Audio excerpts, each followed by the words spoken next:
नमस्कार, मी जगदीश देशमुख. जय महाराष्ट्रमध्ये आपल्या सगळ्यांचं स्वागत. बातम्या पाहूया विस्ताराने. सुरुवातीलाच मोठी बातमी कल्याण डोंबिवलीमधून. कल्याण डोंबिवली पालिकेमध्ये ठाकरे गट फुटलेला आहे. ठाकरेंचे 11 पैकी 4 नगरसेवक हे फुटलेले आहेत. ठाकरेंचे शिलेदार शिंदेंच्या संपर्कात आहेत का, अशी जोरदार चर्चा सुरू आहे. नगरसेवक गट नोंदणीसाठी कोकण भवन येथे दाखल झाले. यावेळेस केवळ 7च ठाकरे गटांचे नगरसेवक होते. 4 नगरसेवक या ठिकाणी आले नाहीत. त्यामुळे जोरदार चर्चा सुरू झाली आहे.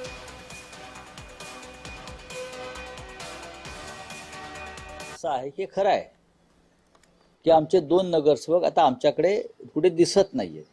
त्याच्यामुळे कायदेशीर प्रक्रिया सुरू आहे. गटाची स्थापना करताना ते आमच्या जवळ असायला पाहिजे, नाहीतर त्यांच्यावर कायदेशीर कारवाई होईल आणि ते डिस्क्वालिफाय होऊ शकतात. सगळे जवळपास आमच्या सोबत आहेत. आज जे बैठकीला उपस्थित होते त्या सगळ्यांचं आम्ही सही आणि ते सगळे सदस्य हे आज उपस्थित होते. जे उरलेले सदस्य आहेत यांना आम्ही संपर्क केलेला आहे. खरं तर यांनी आता स्वतः विचार करायला पाहिजे, कारण ते अधिकृत चिन्हावर निवडून आलेले आहेत. लोकांनी यांना मतदान करताना ठाकरे बंधूंना मतदान, शिवसेनेला मतदान, उद्धव ठाकरे साहेबांना मतदान म्हणून मतदान केलं. लोकांनी यांना निवडून आणलं आणि निवडून आल्याच्या दुसऱ्या दिवशी जर हे पलटूरामगिरी करत असतील तर मग जनता यांच्यावर विश्वास ठेवेल का, हा त्यांनी किमान विचार करण्याची आता गरज आहे.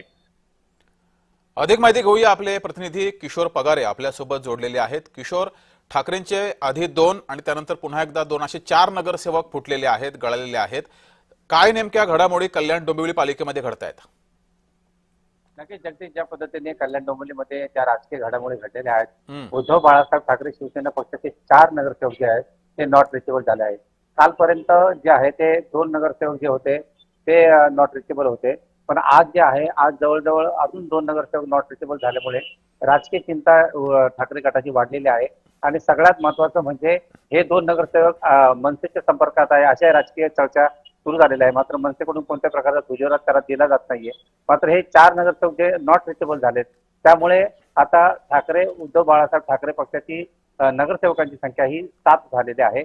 या 7 नगरसेवकांना घेऊन वरुण सरदेसाई जे आमदार आहेत ते आज कोकण भवनच्या आयुक्तांकडे गेले होते, निवडणूक निर्णय अधिकाऱ्यांकडे, जिथे सगळ्या नगरसेवकांचं गॅजेट करायचं असतं. ही प्रक्रिया जरी पूर्ण झाली आणि गटनेता जरी निवडायचा झाला असला तरी सुद्धा कुठेतरी महानगर पालिकेचा महापौर निवडाच्या अनुषंगाने राजकीय खळी असल्याचं हे समजलं जात आहे.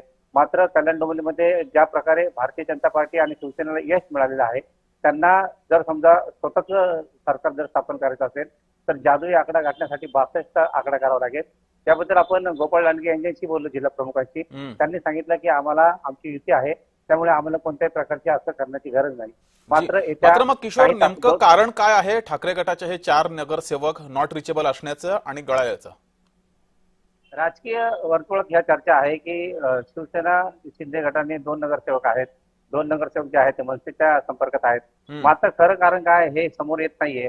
मात्र याबद्दल जिल्हा प्रमुखांना संपर्क साधला असं त्यांनी सांगितलं की अशी कोणत्याही प्रकारचे आम्ही कोणाचे नगरसेवक घेतले नाही. प्रत्येकाने आपापले नगरसेवक सांभाळायचे असतील, जी त्याची त्याच्या पक्षाची भूमिका असते.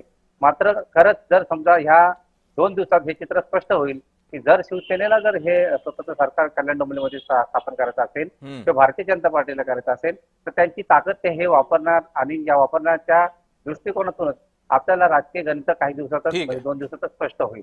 जगदीश, धन्यवाद किशोर दिलेल्या माहितीबद्दल.